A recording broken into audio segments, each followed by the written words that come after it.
നിൽക്കുന്നവൻ. നമുക്കൊരു വിഷയമുണ്ടല്ലോ,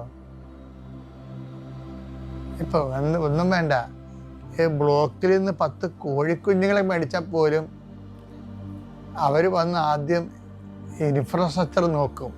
ആ കോഴിക്കുഞ്ഞ് ഇവിടെ വളരാൻ പറ്റിയ സാഹചര്യം ഉണ്ടോ, അതിന് കൂടുണ്ടോ, മറ്റു തരത്തിലുള്ള ഇത് ട്രെയിൻ അത് കൈകാര്യം ചെയ്യുന്നവർക്ക് അതിനെ വളർത്തിക്കൊണ്ടുവരാനുള്ള കഴിവ്, എഡ്യൂക്കേഷൻ ഉണ്ടോ, അല്ലെങ്കിൽ അവർ സെമിനാറൊക്കെ കൊടുത്തിട്ടാണ് ഇങ്ങനെയൊക്കെയുള്ള ആൾക്കാരെ എടുക്കുന്നത്. അപ്പോൾ ലോകത്തിലുള്ള വിഷയങ്ങൾ പോലും ഇതാണ് അവസ്ഥയെങ്കിൽ ക്രിസ്തുവിനെ പിതാവിൻ്റെന്ന് ചോദിച്ചാൽ ഓട്ടോമാറ്റിക്കലി പിതാവ് ക്രിസ്തു നിങ്ങളിൽ വളർന്നു വരാൻ വേണ്ടിയുള്ള പൊതുപരിസരം ഉണ്ടാക്കാൻ പറയും. അപ്പം അതുകൊണ്ടാണ് പൗലോസ് പറയണത്, ഞാൻ ഇപ്പം മറ്റുള്ളവരുടെ ശത്രുത, ചില ആൾക്കാർ ശത്രുത വെച്ചുകൊണ്ടിരിക്കത്തില്ലേ, അപ്പം ക്രിസ്തു വളരത്തില്ല. ചില ദുശ്ശീലങ്ങൾ അതില്ലാതെ അവർക്ക് ജീവിക്കാൻ പറ്റത്തില്ല, അപ്പം അത് വെച്ചുകൊണ്ടിരിക്കത്തില്ലേ. അപ്പം അതിന് ഒന്നാം സ്ഥാനം കിട്ടത്തില്ല. ഈ ക്രിസ്തുവിന് ഒന്നാം സ്ഥാനം കിട്ടിയില്ലെങ്കിൽ ക്രിസ്തുവിനെ പരമപിതാവ് നമുക്ക് തരുമെന്ന് ഒരു ഉറപ്പുമില്ല.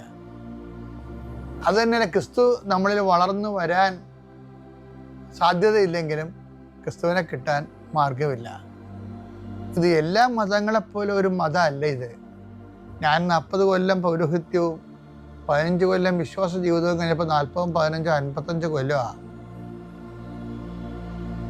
ഞാൻ ഈ വിശ്വാസത്തെ ട്രെയിൻ ചെയ്യപ്പെട്ടിരിക്കുന്നത്. 15 കൊല്ലം, 10 കൊല്ലം, 50 കൊല്ലം, ഇപ്പം 50 കൊല്ലമായി. 1/2 നൂറ്റാണ്ടാണ് ട്രെയിനിങ് കിട്ടിയിരിക്കുന്നത്. അപ്പം നിങ്ങളുടെ കയ്യിൽ നിന്നൊക്കെ എന്തെങ്കിലുമൊക്കെ ഒരു അറിവുകേട് വന്നാൽ എനിക്ക് അത്ഭുതപ്പെടാനില്ല. കാര്യം ഞാൻ 50 കൊല്ലം ഈ വിഷയത്തിൽ ട്രെയിൻ കിട്ടിയ ആളാണ്. 10 കൊല്ലം സെമിനാരിയിലും 40 കൊല്ലം ഫീൽഡിലും ജീവിച്ചതിന് ശേഷം ആണ് ഞാനിത് പറയണത്. അപ്പോൾ എന്നെ നിങ്ങൾ ആ രീതി മനസ്സിലാക്കിയാൽ മതി.